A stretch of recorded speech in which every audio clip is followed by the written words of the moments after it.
Welcome to lesson 4 of module 3, in which we'll be adding brain protecting stress management tools to your dementia prevention toolkit. In the last lesson, you learned how to use exercise to build a brain that is resilient to the damaging effects of the diseases that cause dementia. In this lesson, we're going to consider how the demands placed on you in the modern world are creating a perfect storm for uncontrolled stress that is literally shrinking your brain and increasing your risk of dementia. I will unpack why uncontrolled stress is so toxic for your brain, the best practice for reducing uncontrolled stress, and give you some neuroscience-backed stress-busting exercises to prevent further brain damage to reduce your risk of dementia. And to help you get started, I've included a weekly stress management plan in the resources section next to this lesson. So the demands placed on you in the modern world create a perfect storm for stress and brain shrinkage. You can be pulled in different directions by demands for your time and resources. Whether it's the daily, sometimes hourly challenges that come with parenting, balancing work commitments, menopausal symptoms for women that creep up on you unnoticed, relationship challenges, caring for family members, or just the always on technology and news. When these demands persist, you're in a constant state of stress. Conventionally, we call this chronic stress, our physical and mental responses to a prolonged period of emotional pressure, which is distinct from acute stress. Acute stress gets the body ready for action, giving a speech to a large group, for example, or interviewing for a job. This type of stress typically lasts for short periods of time and then dissipates.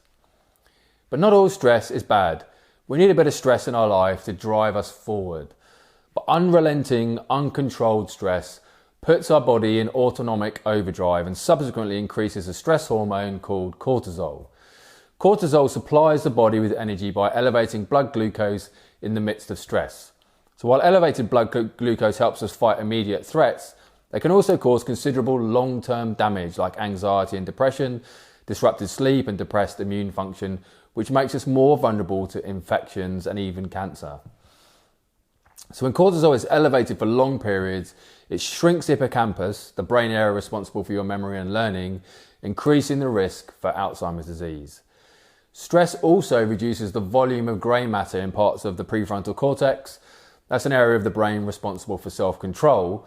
So experiencing stress actually makes it more difficult to deal with future stress because it diminishes your ability to take control of the situation, manage your stress, and keep things from getting out of control. So uncontrolled stress has so many negative effects on your brain health and well-being. It stops the production of serotonin and other important brain chemicals and also impairs brain connections that help us in stressful situations. As a result, we experience increased anxiety and depression, both of which are significant risk factors for Alzheimer's disease and dementia. So uncontrolled stress impairs the function of the immune cells and lowers white blood cell count as well. And the body is then less able to defend itself against acute illnesses and also takes longer to heal. So for the brain, this means that the metabolic byproducts build up, causing significant damage over time. And uncontrolled stress can trigger a cascade of chemical reactions that disrupts cells and blood vessels and causes inflammation of the brain. So reactive byproducts of oxidation created by uncontrolled stress can significantly damage brain cells and tissue. Stress literally shrinks the brain. Ongoing stress can interfere with the building of new cells and destroy fully formed cells in the hippocampus. That's that brain area involved in memory and learning, even after only a single stressful event. So stress can increase beta amyloid as well, that toxic protein that builds up in the brain and is associated with Alzheimer's disease. And uncontrolled stress also alters your ability to change the expression of genes and harness neuroplasticity to enhance your brain health. So uncontrolled stress has consistently been associated with weight gain, which, as we've discussed in module 2, is also a risk factor for dementia. And the stress hormone cortisol and epinephrine cause increased heart rate and blood pressure, both of which are vascular risks for the mental decline involved in dementia. And finally, when we experience significant stress, we're less able to process our emotions or access coping strategies. And as a result, we quickly become exhausted, overwhelmed, and unable to sustain healthy behaviours. Our sleep is disturbed. We tend to crave sugary, fatty food, and fatigue keeps us from exercising. So you can see that uncontrolled stress will not only increase your risk of mental decline and dementia, but will also get in the way of other positive lifestyle changes that you can use to enhance your brain health. So what can you do to manage and minimise these brain damaging effects of stress? Well, meditating is a great way to ease the frantic state of mind many of us find ourselves in. Taking a brain break, relearning how to slow down and look inward by using meditation is a really good practice for forcing yourself to slow down and take time for you. So we now have a growing collection of research studies demonstrating the benefits of meditation for brain function and stress reduction. So how does meditation benefit your brain? Some of the most important work has shown that meditation can reduce brain shrinkage and change the configuration of brain pathways.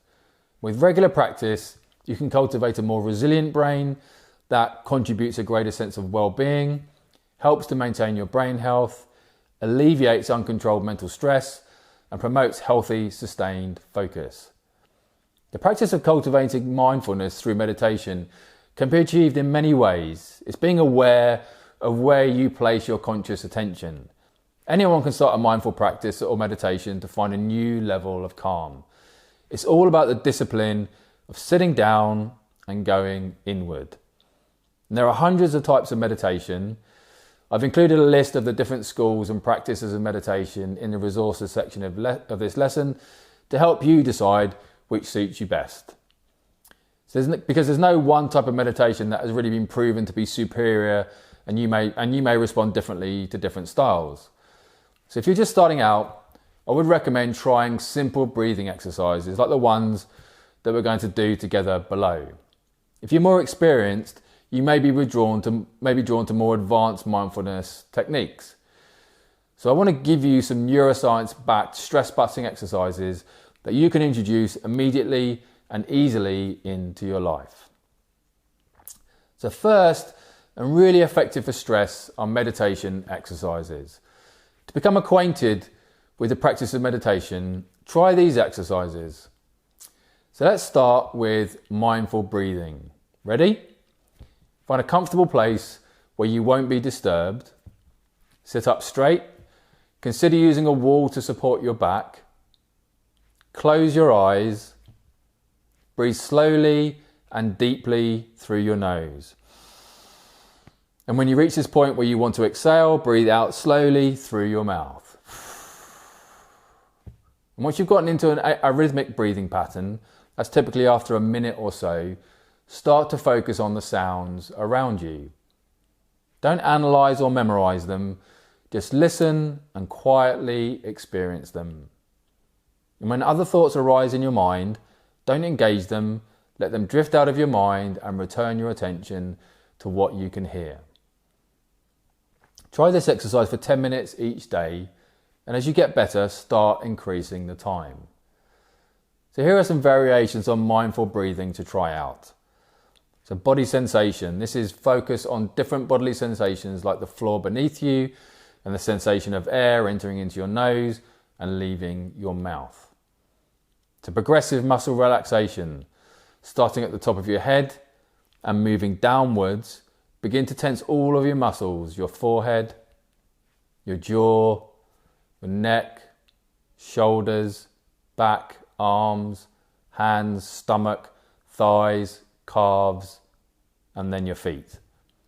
Hold this tension for at least 5 seconds, then take a big inhalation, and when you exhale, release everything. Take a few more deep breaths. So feel the difference between a tense body and a relaxed body. You could also try visualization. Imagine you're sitting by a river and your thoughts are slowly riding on the current flowing from left to right. When a thought comes into your head, simply watch it float down the river and out of sight. So if you struggle with meditation techniques, and many people do, so please don't worry, there are some really good alternatives to traditional meditation. You could try walking meditation. So walk the same route every day. This will allow your brain to relax and focus on the pleasant sensation in your body. The goal here isn't aerobic exercise, even though aerobic exercise is actually really important for your brain health. Instead, find a pace that feels natural and try to maintain it throughout your walk. You could also try yoga. There are many different types of yoga to suit your personality and desired level of mental relaxation. So classical yoga postures for stress relief include child's pose, spinal twists, gentle hip openers, cat-cow, legs up the wall, and corpse pose as well. So I highly recommend the excellent Yoga with Adrienne on YouTube for a yoga routine to meet your relaxation needs. Try simplifying your life as well. Live in a clean, uncluttered home. Approach your work in an organised, purposeful, driven way. Make sure you have meaningful relationships as well. Surround yourself with friends and loved ones. They naturally reduce your stress levels. Listen to music. This is actually one of the best ways to unwind. Try to fill your day with music as much as possible and use it at night to relax before you go to sleep. And trying to work towards deep, cleansing breaths, time spent in nature, time spent in a clean, organised home, meditation and periods of quiet during the day, ideally without any technology. To work towards eliminating situations that make you stressed out and relationships that make you stressed out as well. Remember to try and introduce small, stress-reducing changes into your life, one at a time, to help them stick, and gradually build the duration and frequency of your meditation practices over time using the micro-habit change technique we gave you in lesson 1 of this module.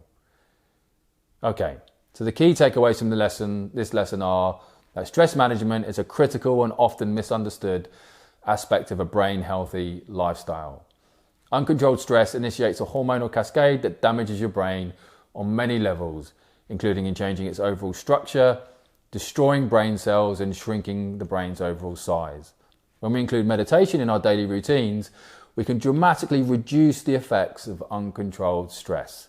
Stress management, just like all of the other lifestyle factors in your dementia prevention toolbox, should be personalised to your own strengths and interests and introduced slowly into your life. To help you get started reducing the uncontrolled stress in your life and to reduce your risk of manage the symptoms of dementia, I've included a weekly stress management plan in the resources section next to this lesson. So in the next lesson, I'm going to share how to restore and repair your brain while you sleep to stop the brain changes that cause dementia, as well as proven strategies based on the latest sleep science to help you get to sleep and stay asleep. So I look forward to seeing you there.